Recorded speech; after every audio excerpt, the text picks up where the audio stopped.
Hello everyone, welcome back to my channel Papiya Priyans vlog. কেমন আছেন আপনারা সবাই? আশা করব সবাই খুব ভালো আছেন, সুস্থ আছেন। চলুন নতুন একটা ভিডিও নিয়ে হাজির হয়ে গেছি। আর আমি যে কোনো পুজোর জিনিস কিনে নিয়ে এলেই কিন্তু আপনাদের সাথে শেয়ার করি। তো এই ছোট্ট মতো একটা ধূপদানি নিয়ে এসেছি। এই ছোট্ট ধূপদানিটা আমার রুমে রাখার জন্য। আমার কাছে কিন্তু অনেকগুলোই আছে ধূপদানি, বড় ছোট সব রকমই, তবে এত ছোট্ট ছিল না, এটা কিন্তু খুবই ছোট্ট। দেখুন আমার হাতে যেটা আছে সেটার থেকেও এটা ছোট্ট। আর এই মাঝের যে পাতা পাতা অংশগুলো থাকে না, এই পরিষ্কার করার সময় খুব হাতটা কেটে যায়। তো আমি যেমন এইটাতে খুলে রেখেছি, দেখুন আমি যেটা ব্যবহার করি সেইটাতেও কিন্তু এরকম পাতা পাতা ছিল, তো মাঝের ওটা আমি খুলে রেখেছি যেহেতু পরিষ্কার করতে সুবিধা হয়। তো ছোট ধূপদানিটাও ওই মাঝের অংশটা খুলে রাখবো, তাহলে পরিষ্কার করতে আর হাতটা কেটে যাবে না। আর এই একটা নিয়ে এসেছি পুজোর থালি। পুজোর থালি বলতে কি, আরতি করার জন্য। শুধু প্রদীপ দিয়ে আরতি করতে অনেক সময় অসুবিধা হয়, তেলটা হয়তো পড়ে যায় বা আরতিটা ঠিক মতো হয় না। তো সেই জন্য ভাবলাম একটা এরকম ছোট থালার মতো কিছু দেখি। তো দোকানে গিয়ে এইটাই পেলাম, তবে এইগুলো কিন্তু পিওরের মধ্যে নয়, এগুলো একটু কমাই হয়।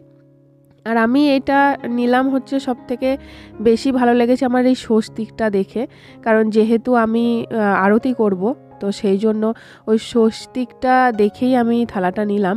আর এই থালাগুলো একটু কম দামের মধ্যেই পাওয়া যায়, খুব একটা দাম হয় না। এই থালাটা আমার নিয়েছে 100 টাকা মতো। আপনারা অনেকেই দাম জিজ্ঞাসা করেন, তো সেই জন্য এবার থেকে আমি যে কোনো জিনিস আপনাদের সাথে শেয়ার করলেই দামটা আমি আগেই বলে দেবো।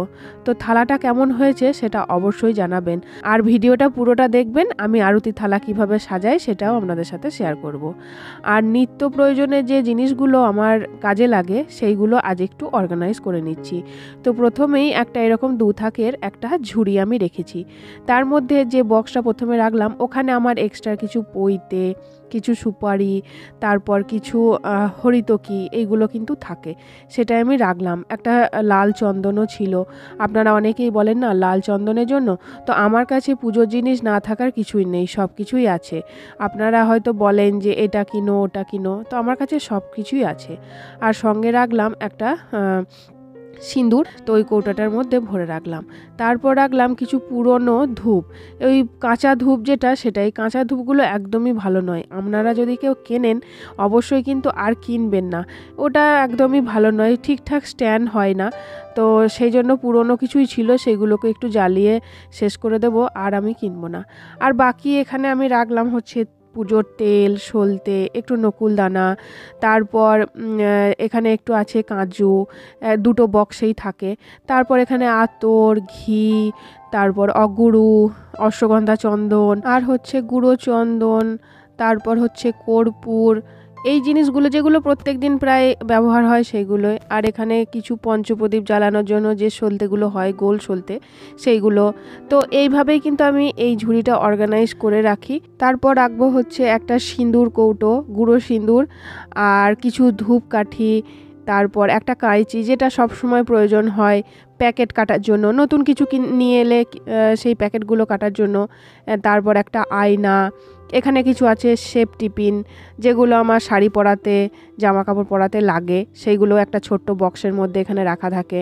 আর এক্সট্রা নকুলদানা বা একটু চিড়ে, ওগুলো আমি এখানে রাখি না, কারণ ওগুলো একটু বড় জায়গায় থাকে, সেই জন্য ওইগুলো পাশে থাকে। ছোট ছোট যে জিনিসগুলো সেইগুলো আমি এই ঝুড়িটার মধ্যেই রাখি। আর এই যে কিছু রাখলাম ধূপের স্টিক।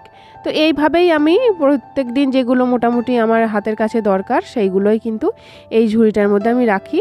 আর বাকি এক্সট্রা যে জিনিসগুলো, এই যে এক্সট্রা আতর, এক্সট্রা অগরু, তারপর এই একটা অশ্বগন্ধা চন্দন, এগুলো আমার আলাদা জায়গায় আবার রাখা থাকে।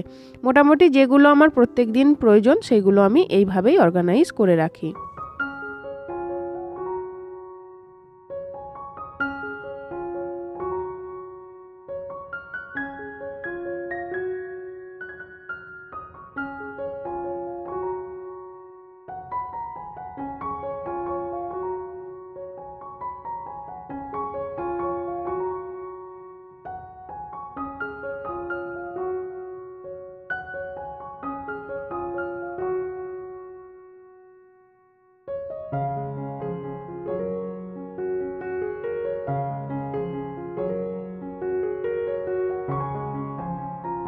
চলুন এবার আমি পুজোর থালিটা রেডি করি, মানে আরতির থালিটা, যেভাবে আমি আরতিটা দেব।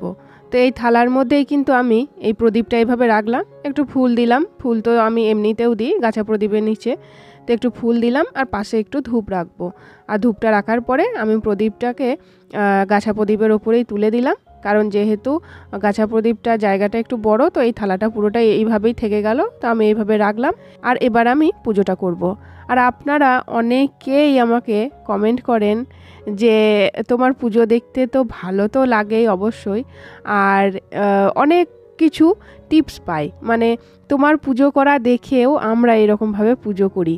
তো ভালো লাগে এই কমেন্টগুলো পেয়ে, যে আমার মতো করে আপনারাও পুজো করেন।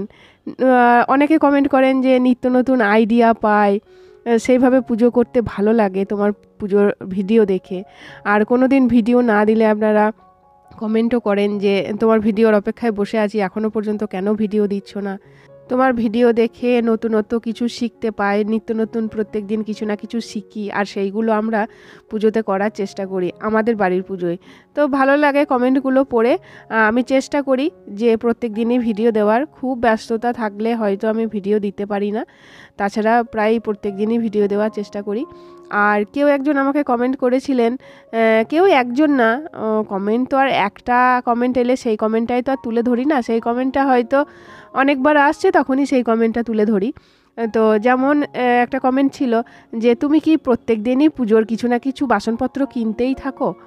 তো সত্যি কথা বলতে গেলে হ্যাঁ, আমি বাজারে যদি যাই তো আমি নিজের জিনিস একটু কমই কিনি, আমার ঠাকুরের জিনিস কিনতে একটু বেশি ভালো লাগে।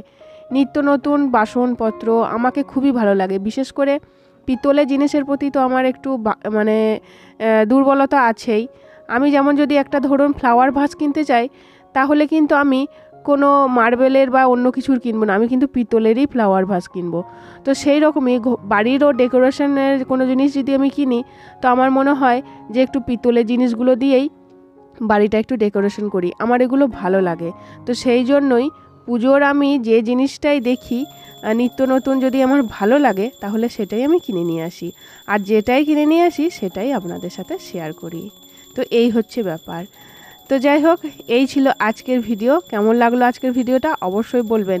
যদি কিছু ভালো লেগে থাকে তাহলে প্লিজ লাইক কমেন্ট শেয়ার করতে ভুলবেন না, আর চ্যানেলটিকে অবশ্যই সাবস্ক্রাইব করবেন। চলুন আজকের মতো আসি, আবার দেখা হচ্ছে পরের ভিডিওতে। ততক্ষণের জন্য সবাই সুস্থ থাকবেন, ভালো থাকবেন, টাটা।